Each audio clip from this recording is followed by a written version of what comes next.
আজকে যার নাম দিয়েছেন শহীদ আল্লামা দেলাওয়ার হোসাইন সাইদি, উনি কত বড় মাজলুম। 13টা বছর এক ঘরের ভেতরে কাটিয়ে গেল।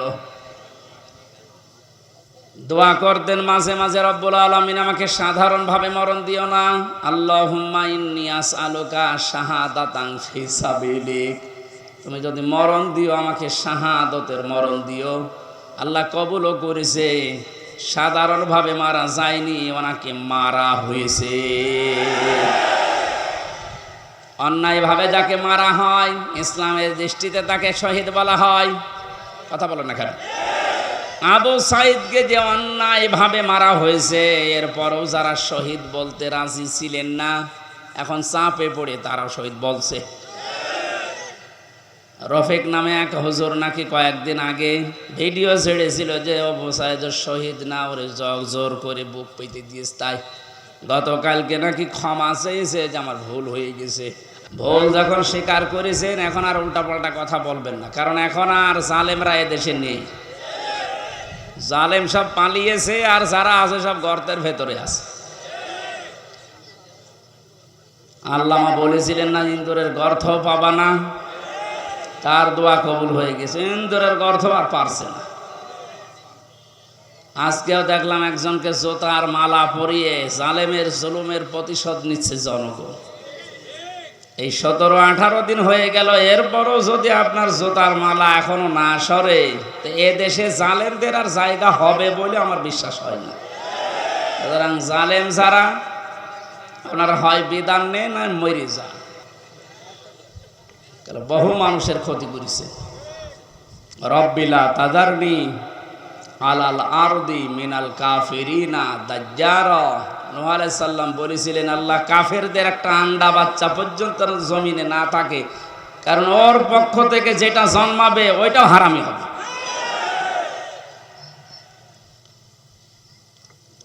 এ বড় মজলুমের দোয়া কবুল হয়ে একবারে গিয়ে দিল্লি পড়েছে। আর একটা ছোট হুজুর আমার সাথে ছিল জেলখানায়, রফিকুল ইসলাম মাদানি। পিসকে হুজুর বলে, পিসকে না, ওর বয়স এখন 30 বছর। ও আমারে বলছিল, আমাকে যখন রিমান্ডে নিয়েছে প্রশাসন নিয়ে, হাতির ঝিলে রাত 12:30টার দিকে 1টার দিকে নিয়ে আমার পুরা উলঙ্গ করে হাতে সিগারেট লাগিয়ে একটা অর্ধ উলঙ্গ মেয়ে মানুষ আমার পাশে দাঁড় করিয়ে ছবি তুলিস, বলে যেটা ছেড়ে দেবো যে তুই এই চরিত্রের।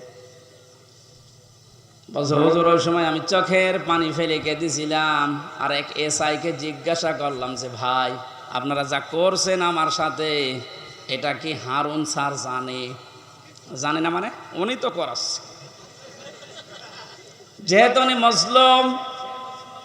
এই জন্য ছোট হুজুর দোয়া করেছে, আল্লাহ আমাকে যেভাবে সব উলঙ্গ করে ওরা দেখেছে, জাতিকেও দেখাবে বলে ওরা জানিয়ে গেল যে জাতিরে দেখাবো, তুমি অন্তত আর যাই করো হারুনকে ছেড়েও না। আল্লাহ এই জন্য ছাড়ে নাই। ওরে দুনিয়ায় আল্লাহ দেখায়নি, রাস্তায় বের হতে পারে না, বের হলে বলে 3 ইঞ্চি। শয়তানি করবে আর তোর ইজ্জত শেষ করে দিয়েছে। যেইগুলোই মুসলমানদের ইসলামের আলেমদের সাথে বিয়াদবি করেছে, প্রত্যেকের চরিত্র এখন ফাঁস হয়ে যাচ্ছে। বাংলাদেশে বহু জেলাতে এই মাইক এভাবে কেড়ে নিয়েছে এই জনগণ নামে এই জালেমগুলো। জনগণের নাম নিয়ে প্রতিনিধি হয়েছে, অথচ আল্লাহর কথা বলতে বলতে হঠাৎ করে মাইক কেড়ে নিয়ে আলেমকে গালি দেয়। এমন অপমান আল্লাহ এখন করছে, মুখ দেখানো দায় হয়ে গেছে তাদের। আমার মনে হয় হারুনের যে অবস্থা এখন, যে কয় ইঞ্চি বলেন, ও ছোট হুজুরকে যা করেছিল তার চাইতে ডবল অপমান আল্লাহ করেনি। কারণ নবীজির হাদিস ছিল, মাজলুমের বরদোয়া আর আল্লাহর ভেতরে কোনো পর্দা নেই, সরাসরি কবুল হয়ে যায়। ও যদি সাতক্ষীরার এই ময়দানে, আমার ওর বাড়ি তো কিশোরগঞ্জে, সাতক্ষীরা জেলায় যদি এখন আসে, আর ওর চেহারা তো পরিচিত, কারো লাগবে না, ছেলে মেয়েরা যারা আছে পিটিয়ে মেরে ফেলবে। এটা এই ছোট হুজুরের বরদোয়া। বড়টার বরদোয়া কবুল হয়েছে, ছোটটারও কবুল হয়েছে। বড়টার বরদোয়া কবুল হয়ে দিল্লি পড়েছে, ছোটটার বর দোয়া কবুল হয়ে কয়েক ইঞ্চি বেরিয়ে গেছে। এখন এই মেজো যারা আমরা আছি আমাদের দোয়া কবুল হবে না? যা করেছেন আমাদের সাথে আল্লাহ যেন ঠিক ওই রকম করে, তখন আপনি টের পাবেন কত অসহায় করে রেখেছিলেন মাটির নিচে। আমারে দুনিয়ায় কি আছে কিচ্ছু জানতাম না।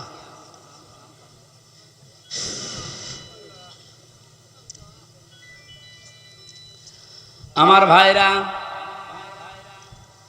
সাতক্ষীরার মানুষদেরকে, চাঁপাইনবাবগঞ্জের মানুষদেরকে, ঝিনাইদহ জেলার মানুষদেরকে বাংলাদেশের অন্যান্য মুসলমানেরা একটু বেশি ভালোবাসে, মন থেকেই দোয়া করে, কারণ এরা ইসলামের জন্য যা হারিয়েছে আল্লাহ পাকের উদ্দেশ্যেই যেন তাদেরকে জান্নাত দিয়ে পূরণ করে দেন।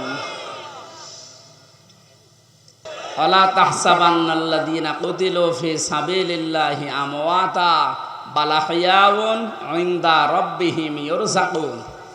সূরা আলে ইমরানের 169 নম্বর আয়াত। আল্লাহ পাক জানিয়েছেন, হে পৃথিবীর মানুষেরা, আমি আল্লাহ যাদেরকে শাহাদতের মর্যাদা দিয়েছি এদেরকে মৃত ভাববা না, বলবা না তো বলবাই না। ওয়ালা তাকুলু লিমা ইউকতালু ফি সাবিলিল্লাহি আমওয়াত। এই আয়াত দ্বারা আল্লাহ মুখের উপরে নোটিশ দিয়েছেন, শহীদদেরকে মরে গেছে কথা বলবা না। আর এই সূরা আলে ইমরান দিয়ে আল্লাহ জানিয়েছেন যে মনে মনে ধারণাও করবা না যে শহীদরা মারা গেছে, কারণ জীবন পর্যন্ত যে লোকটা জালেমের সামনে দিয়ে দিতে পারে একে মারা গেছে মনে মনে বলাও গুনার কাজ। এই জন্য আল্লাহ ওয়ালা তাহসাবান্নাল্লাযীনা দিয়েছে, মনে মনে ধারণাও করবা না। খুব দামি শব্দ এটা, যার তার নামের আগে শহীদ লাগিয়ে দিলেই হবে। সুতরাং মানুষগুলোকে আমরা ধারণা যেন না করি যে ওরা এমনি এমনি মারা গেছে, ওরা তো জীবিত, ওরা আমাদের চাইতে উত্তম খাবার আল্লাহর জান্নাতের ভেতরে খাচ্ছে। বালাহয়াউন ইনদা রাব্বিহিম ইরযাকুন। আল্লাহ বলেন ওরা জীবিত এবং আমি আল্লাহ নিজে ওদেরকে খাওয়াই। সুবহানাল্লাহ। আর যারে তারে আমি বদ থেকে ধরে এনে শাহাদতের মর্যাদা দিয়ে দেব, বিষয়টা এমন না। আলিয়ালামাল্লাহুল্লাযীনা আমানু ওয়া ইয়াত্তাখিযা মিনকুম শুহাদা আল্লাহু লা ইউহিব্বুজ জালিমিন। সূরা আলে ইমরানের 140 নম্বর আয়াতের শেষের দিকে আছে, যাদের জীবন যৌবন আমি আল্লাহর কাছে পছন্দ হয়, ভালো লাগে, এ মানুষগুলোকে আমি আল্লাহ এমনিতেই মরণ দেই না, এদেরকে আমি আল্লাহ শাহাদতের মরণ দিয়ে ধন্য করি। আর জালেমদেরকে আমি আল্লাহ ভালোবাসি না। জোরে বলেন নাউজুবিল্লাহ। জালেমদেরকে শোধরানোর সময় এখনো আছে, যদিও জালেমদের আল্লাহ হেদায়েত বঞ্চিত করে দেয়। আল্লাহু লা ইয়াহদিল কওমাজ জালিমিন। জালেমদেরকে আমি আল্লাহ পথ দেখাই না, হেদায়েত দেই না। কে বলছে? এজন্য ওদের জন্য দোয়া করে লাভ নেই। যারা জুলুম করেছিলেন আপনার জন্য দোয়া করেও লাভ হবে না, কারণ আপনার জন্য দোয়া করলে আল্লাহ কবুল করবে না। আপনি জীবনটা নষ্ট করে ফেললেন, দুনিয়াও শেষ আপনার, আর আখেরাতে আপনি আল্লাহর মামলার আসামি। এই সাতক্ষীরায় যারা জুলুম করেছেন প্রকাশ্যে গোপনে, সে যে বিভাগেই হোক, প্রশাসনে হোক, বিচার ব্যবস্থায় হোক, আর এই জনপ্রতিনিধির নাম নিয়ে, বিভিন্ন হাইব্রিড নেতা নাম নিয়ে যাই করেছেন, আপনাকে আল্লাহ মাফ করবে না। আল্লাহ মাফ করবে না। আপনার বলার দরকার কি? হ্যাঁ, আমার বলার দরকার আছে। কোরআনে কারিম আমাকে বলতে বলছে, ইন্নামাস সাবিলু আলাল্লাযীনা ইয়াজলিমুনান নাস। সূরা শূরা 25 নম্বর পারা 6 নম্বর পৃষ্ঠা 13 নম্বর লাইনের 42 নম্বর আয়াতের প্রথম অংশে আছে। আল্লাহ বলেন, হে নবী আপনি বলেন যে জালেমদের বিরুদ্ধে আমি আল্লাহ মামলা দেব। কে? সুতরাং এই দেশে যারা জালেম ছিল এরা আমার হামজার মামলার আসামি না, আমি তো মামলা করবই। এরা মামলার আসামি হচ্ছে সরাসরি আল্লাহর। যারা এই দেশে আল্লাহর মামলার আসামি তাদের উপরে দয়া দেখিয়ে লাভ আছে? ওরা যেমন কষ্ট দিয়েছে, আমার মনে হয় ওদেরকে এরকম একটু কষ্ট দিয়ে বোঝানো দরকার যে দেখ ঠেলা কেমন। আলেমদের গায়ে হাত দিয়ে শুধু না, পায়ে ডান্ডা বেড়ি দিয়ে, হাতে হ্যান্ডকাপ লাগিয়ে, যেটা লাগালে হাত কেটে যায়, মাজায় দড়ি দিয়ে, কালো কাপড় দিয়ে চোখ বেঁধে, গরুর মতো ছাগলের মতো টানতে টানতে নিয়ে যেতেন আদালতে। কত বড় মুরব্বী আলেম আমি দেখেছি জেলখানায়, মাওলানা রফিকুল ইসলাম খান, অধ্যাপক মিয়া গোলাম পরওয়ার এই খুলনার। এইরকম মানের মানুষ ডাক্তার শফিকুর রহমান, মাওলানা মামুনুল হক, কত বয়স বলেন তো, 50-52 বছর বয়স, কারো 60-65 বছর বয়স। এইরকম মানুষদেরকে যাদের জোতা টানার যোগ্যতা আপনার নেই, আর আপনি তার মাথায় দড়ি বেঁধে ডান্ডা বেড়ি দিয়ে টানতে টানতে নিয়ে যেতেন ছাগলের মতো। এখন যেমন নিয়ে যাচ্ছে, ডিম মারছে মানুষ, এখনটা টের পাচ্ছেন যে কেমন লাগে।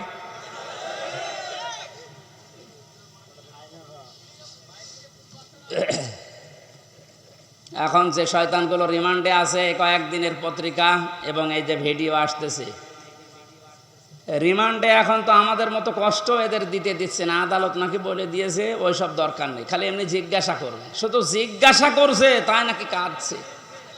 আর কিছু শয়তান আছে, কিছু কথা বলেন শুধু হাসতেছে, মানে পাগলের ভয় ধরেছে। রিমান্ডে আমাদের যেভাবে এই হাতের নখ বলছে যে এইগুলো দিয়ে আমরা নখ তুলি, আমার মনে হয় ওদেরকে যদি নখ নাও তোলেন, শুধু দেখান যে এইটাই করি, ওই এমনি মরে যাবে। আমার ওই কাছের ঘরের ভেতরে মাটির নিচে যখন ওই যন্ত্রপাতিগুলো বের করে বলছিল যে এই দেখেন এইগুলো দিয়ে আমরা নখ তুলি, বলেন তো সব ওরা আর আমি একা, পৃথিবীর কেউ জানে না, সব থেকে বিচ্ছিন্ন। কেমন লাগে ওই সময়। আর আপনাদের তো তাও আদালত বলেছে না কিছু বলবেন না, শুধু জিজ্ঞাসা করবেন। জিজ্ঞাসা করলে আপনি কাঁদতেছেন।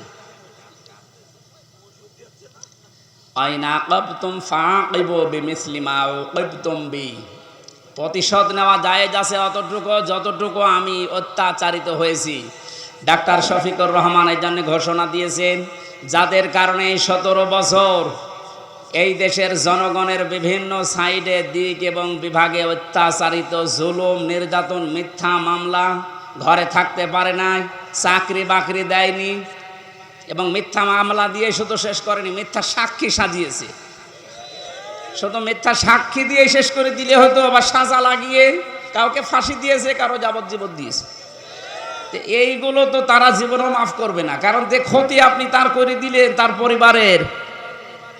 এখন এই দেখে দেখে সব আইনের আওতায় এনে আপনাদেরও ঠিক এইভাবেই বিচার করা হবে, আপনাদের বানানো আইন। কথা বলেন না কেন? যে আইন বানিয়ে রেখে গিয়েছিলেন, এখন আপনি মরবেন ঠিক ওই আইনে। আয়না ঘর আপনি বানিয়েছেন। আয়না মানে চারিদিকে আয়না দেওয়া না, কোনো আয়না নেই। ওই জায়গায় এখন আপনাকে 10 দিন রাখি, আপনি দেখেন যে মানবতার সাথে কি ঠাট্টা আপনি করেছিলেন। এরপরও টিভির সামনে এসে সাংবাদিকদের সাথে এসে আপনার বলতে লজ্জা করে না যে কেন জনগণ খেপে যাচ্ছে, আমি তো বুঝতে পারছি না। বুঝতে পারছে না, এদিকে আসে, আপনাকে বোঝাচ্ছি, জোরে কোদাল দিয়ে বোঝাচ্ছি। যা করেছেন আল্লাহর আরশ কেঁপে গেছে। এই জন্য আমাদের যিনি জাতির পিতা হযরত ইব্রাহিম আলাইহিস সালাম, তাকে আল্লাহ যে পরীক্ষাগুলো করেছিলেন জীবনে, ফিরি ফিরি জাতির পিতা তিনি হননি। 50টা পরীক্ষা দিয়েছিলেন। কয়টা? আল্লাহ পাক আমাদেরকে শোনাচ্ছেন, আমরা যেন এরকম বাবার সন্তান হিসাবে গর্ববোধ করি। এদেশে আজও যারা এই কথা বলে, আমার কুষ্টিয়ায় ওই সময় যখন ছিলাম, ওই সময় যিনি এসপি ছিল, ওর নাম নিতে আমার ঘৃণা হয়। এই কোলাঙ্গা, ও আমারে নিজের অফিসে ডাক দিয়ে বলছে, হ্যাঁ আপনি জাতির পিতা, ওনাকে মানেন না? ইব্রাহিম আলাইহিস সালামের কথা বলেন। কি গো? আমি বলি এ তো কোরআন বলিস। না, ওইটা বলা যাবে না। এই দেশ স্বাধীন করার জন্য জাতির পিতা যা করেছে ওনাকে ভোলা যাবে না। ভোলার দরকার নেই, ওনার কর্মকাণ্ড তুলে ধরেন। কিন্তু জাতির পিতা এই শব্দটা আল্লাহ নিজে কোরআনে জানিয়েছেন, মিল্লাতা আবিকুম। শুধু তোর একা না, কম বহু বচন, তোদের সবার জন্য যারা দাবি করিস যে আমি মুসলিম, তাদের জন্য জাতির পিতা হিসাবে ঘোষণা দিলাম একজনের নাম, তার নাম ইব্রাহিম। তার নাম কি? তিনি কি এমনি এমনি হয়েছিলেন? এবার আসেন আল্লাহ কি জানাচ্ছেন, ওয়া ইয বাতালা ইব্রাহিমা রাব্বুহু রব্বুহু বিকালিমাতিন ফাআতাম্মাহুন্না। আল্লাহ পাক বলেন আমার নবী ইব্রাহিমকে আমি আল্লাহ পদে পদে পরীক্ষা করেছিলাম, আর প্রতিটি পরীক্ষায় তিনি উত্তীর্ণ হয়েছিলেন। যতগুলো বাক্য দিয়ে, যতগুলো কাজ দিয়ে তাকে জীবনে পরীক্ষা করলাম, তোমাদের যিনি জাতির পিতা, তোমরা যার সন্তান হিসাবে গর্ববোধ করো, তোমাদের এই বাবা কোনোদিন ফেল করেননি। সাতক্ষীরার মানুষেরা আপনারা পরিচয় দিয়ে গর্ববোধ করবেন, কারণ আপনারাও ফেল করেননি।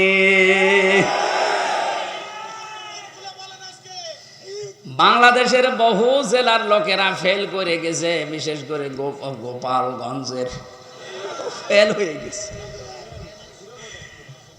ওদের যেগুলো এখন কীর্তিকলাপ বের হচ্ছে, সাতক্ষীরার কোনো সন্তান যদি ফার্স্ট ক্লাস ফার্স্ট হয় তার চাকরি হবে না, আর গোপালগঞ্জে বাড়ি হলে আমার মনে হয় 2 পয়েন্ট পেয়েছে, চাকরি পেতে দেরি হয় না।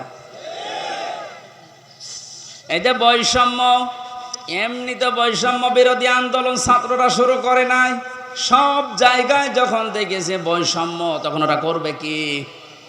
আহ্বান জানাচ্ছি, যেহেতু রাষ্ট্র সংস্কার এখন চলছে, এই জালেম এবং জালেমদের দোসর যারা, তাদেরকেও এখন সংস্কার করা দরকার।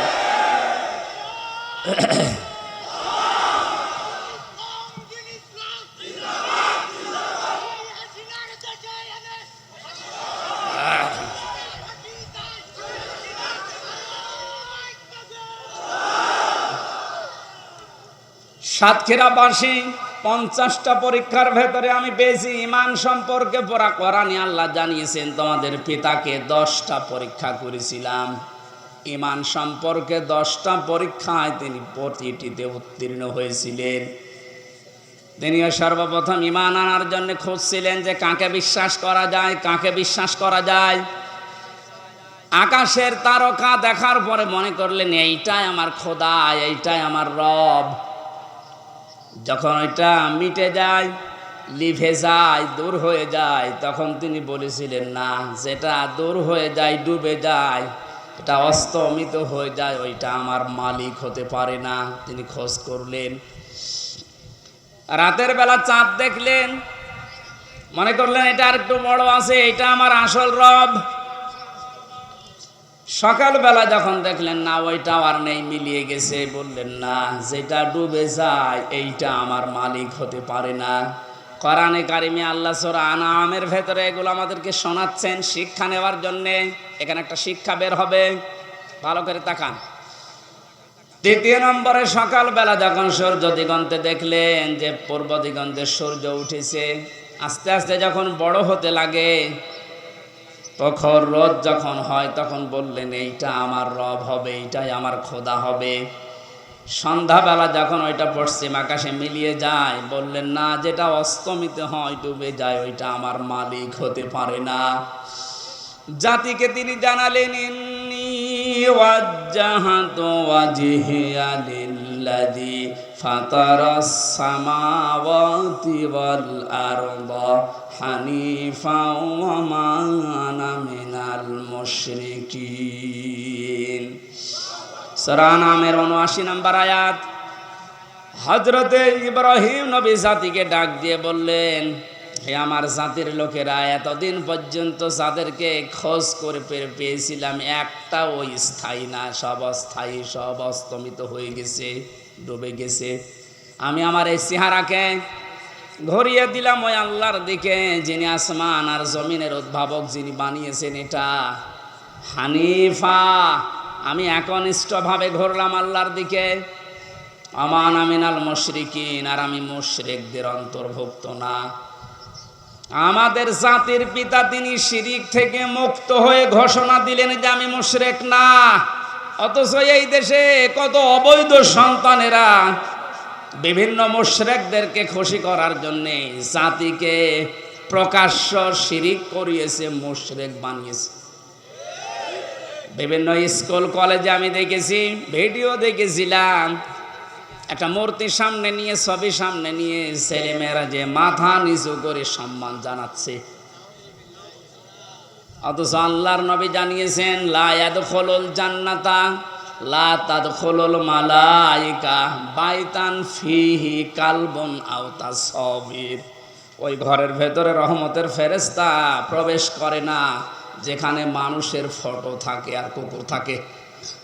অথচ প্রত্যেকটা অফিস, আদালত, বাড়ি, দোকানঘাট সব জায়গায় এই শিরকটা চালু করার জন্যে উঠে পড়ে লেগেছিল।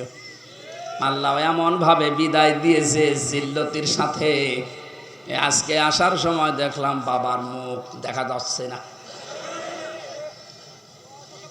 আমাদের পিতা যদি শিরিক থেকে মুক্ত হওয়ার জন্য ঘোষণা দিতে পারে, ও সাতক্ষীরাবাসী জীবনে আজকে ঘোষণা দেবেন, আর যাই করি আমি শিরিক করব না। জীবন চলে যাক, নবীজি জানিয়েছেন আমার উম্মতেরা তোমাকে যদি জবাই করা হয়, আগুনের ভেতরে পুড়িয়ে ফেলা হয়, এরপরও কোনোদিন শিরিক করবা না। কি এখানে কি সাপ? সাপ ধরে এই যে এখানে ফেলে দেন। সাহস আছে যার তারা ধরতে বলো।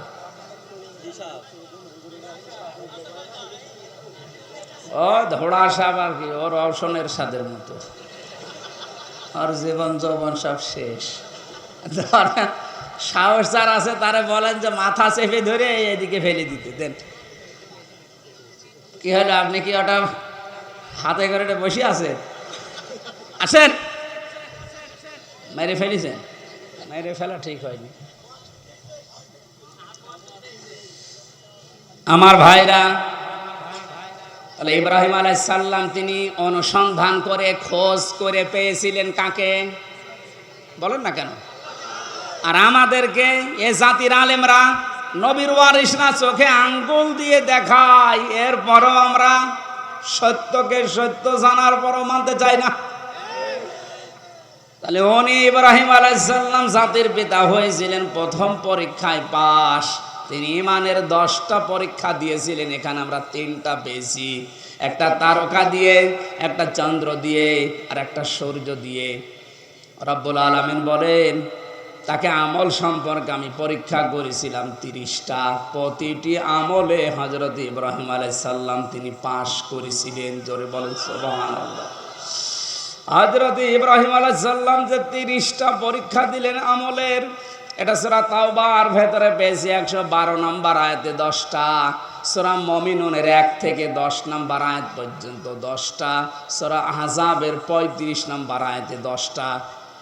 এখন তাফসীর আকারে যদি এক একটা পয়েন্টের উপরে বলতে যাই অন্তত 3 দিন সময় লাগবে। এজন্য সামারাইজ করে বলছি, আমরা যদি হযরত ইব্রাহিম নবীর মতো আমলেও পাস করতে চাই, সূরা তাওবা, সূরা মুমিনুন, সূরা আহজাবের যে আয়াত নাম্বার বললাম, এইগুলো অবশ্যই আপনাকে জীবনে মিলিয়ে দেখাতে হবে। আল্লাহ আমাদেরকে প্রতিটা বিষয় আমাদের প্র্যাকটিক্যাল লাইফে মিলানোর তৌফিক দিন, কারণ আমরা যোগ্য বাবার যোগ্য সন্তান হতে চাই। এমন সন্তান আপনি রেখে গেলেন, সন্তানের কারণে আজ হাজারো মানুষ ধিক্কার দিচ্ছে, গালিগালাজ করছে। প্রফেসর ডক্টর মোহাম্মদ ইউনূসকে জিজ্ঞাসা করেছে যে উনি তো চলে গেল পালিয়ে, এখন ওনার বাবারে যে মানুষ ভেঙে ফেলছে, কি করেন, কি বলেন আপনি? উনি জবাব দিয়েছে ওনার মেয়ের জিজ্ঞাসা করেন কি কাজ করেছে তার মেয়ে, যে সে যেতে দেরি, তার বাবা আর দাঁড়িয়ে থাকতে পারে নাই। আমি কি করে বলবো যে করেছে এগুলো? তার মেয়েকে জিজ্ঞাসা করেন, জবাব পাবেন। মেয়েরে পাবেন কোথায়? সে নাকি এখন ওখান থেকে মাঝে মাঝে ভিডিও বার্তায় কথা বলছে। কিছু কিছু জালেম তার সাথে কথা বলে আর এখান থেকে সাহস দিচ্ছে, আপা ভয় পাবেন না, ঘাবড়াবেন না, আপনি ঘাবড়িয়ে গেলে আমরা নরম হয়ে যাই। ওরেও ধরেছি, ওই সন্তানটাকেও ধরেছি। এখন আপনার ভয় পাওয়া না, নরম হওয়া না, আপনি নরম তুলি হয়ে যাবেন।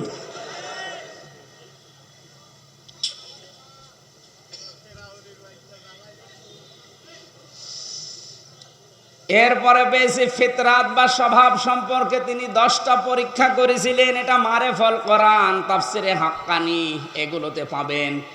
আমি একটা একটা করে এবার তাফসীর আকারে পয়েন্ট আকারে বের করছি। হযরত ইব্রাহিম আলাইহিস সালামকে তিনি পরীক্ষা করেছিলেন, এটা আম্বিয়ার ভেতরে আছে 51 থেকে 59 নাম্বার আয়াত পর্যন্ত। আমি আয়াতগুলো লম্বা করে বলতে গেলে দেরি হয়ে যাবে, কারণ সামনে আজান, মাগরিবের পরে আবার অনুষ্ঠান আছে সদরে, এই জন্য তাড়াতাড়ি করছি। মোবাইলে তুলে নিতে পারেন, রেকর্ড হচ্ছে, কালকে এগুলো মিলাবেন। আমি 1 ঘন্টায় আর কি বলবো, যার তথ্য দিচ্ছে এগুলো মিলিয়ে যদি জীবন চালাতে পারেন, আপনিও যোগ্য বাবার যোগ্য সন্তান হিসাবে মাথা উঁচু করে দাঁড়াতে পারবেন। জীবন চলে যাক, আপনি মারা যান, আর যাই হোক না কেন জীবনে যেন কোনো দিন শিরিক করবেন না। মা বোনদের ভেতরে এটা অনেক বেশি।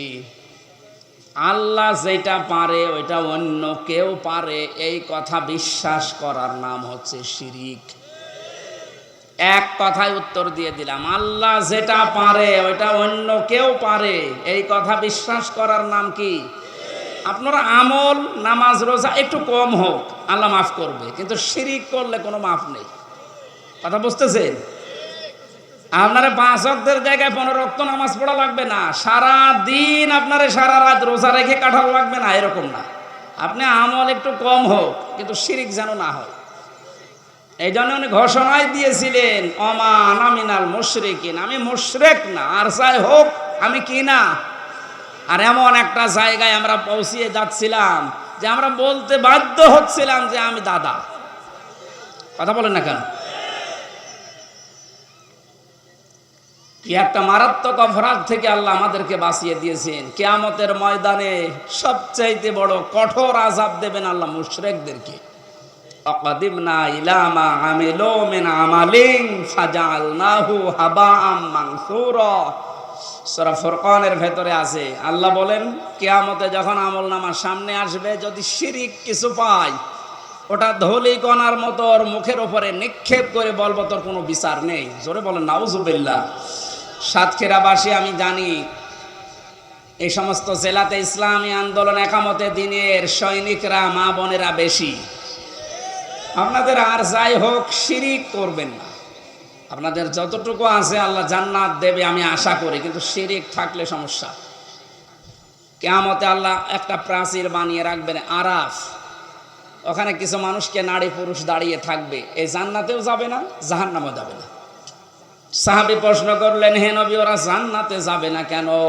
বিশ্ব নবী বলেন, সাহাবীরা, এই মানুষগুলো দুনিয়াতে মা বাবার সাথে খারাপ আচরণ করেছিল, এই কারণে আল্লাহ তাদেরকে জান্নাত দিচ্ছে না। যারা এখানে আছেন হাতে পায়ে ধরে বলছি, আমল কম হোক, আখলিস দীনাকা ইয়াকফিকাল আমালুল কলিল। তোর ইমানটা খাঁটি করবে, নির্ভেজাল করবে, শিরিক মুক্ত করবি, আমল কম হলো আল্লাহ তোরে জান্নাতে দিয়ে দেবে। মা বাবার সাথে আজ আমরা অনেকেই খারাপ আচরণ করতে বাধ্য হচ্ছে।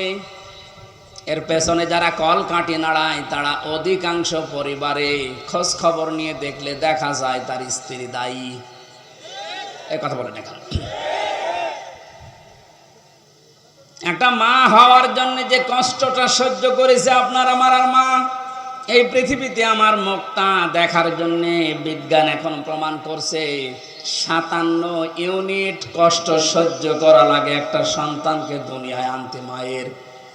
অথচ পুরুষ মানুষ যত শক্তিশালী হোক, ও যদি মোহাম্মদ আলী হয়, তারপরেও এই মানুষটা সর্বোচ্চ কষ্ট সহ্য করতে পারে 45 ইউনিট। এর উপরে কষ্ট সহ্য দিলে ও মারা যাবে। একটা মা দুনিয়ায় আমার মুখ দেখতে গিয়ে 57 ইউনিট কষ্ট সহ্য করে তারপরে আমি দুনিয়ায় এসেছি। এই জন্য আল্লাহ আরাফ নামক প্রাচীর দিয়েছে, এদেরকে জান্নাতে দেখছেন। এই প্রথম কারণ। যারা বিভিন্ন জায়গায় বসে কথা শুনছেন, আপনাদেরকে আমি জান্নাতে নিতে চাই, জান্নাতি নিতে চাই, এই জন্য বলছি। দুনিয়া কি হবে, কয়দিন যাবে না। আর মা বাবার সাথে খারাপ আচরণ যেন আপনার স্বামী না করে, বারবার তাকে পথে রাখেন, বোঝান। এমনকি তার নিকট আত্মীয় স্বজন যারা আছে, তার বোন আছে, তার ভাই আছে, তার চাচা আছে, ফুফু আছে, এগুলোর সাথে যেন সুন্দর আচরণ করে, তাদের হক আদায় করে, সামর্থ্য অনুযায়ী তাদের দেখাশোনা করে, টাকা পয়সা তাদের উপরে খরচ করে, এটা আপনি উদ্বুদ্ধ করেন। তিরমিজি শরীফের হাদিস, আল্লাহর নবী বলেন, কোন স্বামী তার স্ত্রী যদি চায় যে আমার স্বামী আরো বেশি দিন বেঁচে থাক, আমার স্বামীর আরো মান মর্যাদা বাড়ুক, তার দুনিয়ায় সম্মান বেড়ে যাক, টাকা পয়সা অর্থ সম্পদের মালিক হোক আরো বেশি বেশি, তাহলে ওই স্ত্রীর উচিত সে যেন নিজের স্বামীকে বারবার উদ্বুদ্ধ করে, স্বামী আর যাই করো রক্তের সম্পর্কগুলো ঠিক রাখো। একটা সন্তানের সাথে সবচাইতে রক্তের সম্পর্ক বেশি তার মা আর বাবার, এ কথা বলেন এখানে, এরপরে তার ভাই আর বোনের, এরপরে চাচা ফুফু। তাহলে আপনি স্ত্রী হিসাবে এটা কিন্তু একটা ইবাদত, এটা দুনিয়ার কাজ না। মনে করছেন এ দুনিয়ার কাজ আর কি হবে, আপনি নামাজ পড়া যেমন ফরজ মনে করেন, রোজা রাখা ফরজ মনে করেন, নিকট আত্মীয় যারা তাদের সাথে আপনার স্বামীকে দিয়ে ভালো ব্যবহার করানো, খোঁজ খবর রাখা নামাজের মতো ফরজ। অথচ এইটা আজ অধিকাংশ পরিবারে না থাকার কারণে ছোটখাটো বিষয় নিয়ে মনোমালিন্য। অনেক সন্তান আছে মা বাবার পরিচয় দিতে চায় না, কথা বলে না, চাচার সাথে কথা বলে না, ফুফুর সাথে খোঁজ খবর নেয় না, অথচ ধর্ম আত্মীয় পাতিয়েছে সেখানে মাসে 2 বার যায়, আর নিজের আপন ফুফু গরিব দেখাও করে না, খোঁজও নেয় না। না, আপনার নামাজ কবুল হবে না, আপনার এই বোরকা পরা পর্দা করা বেকার হবে।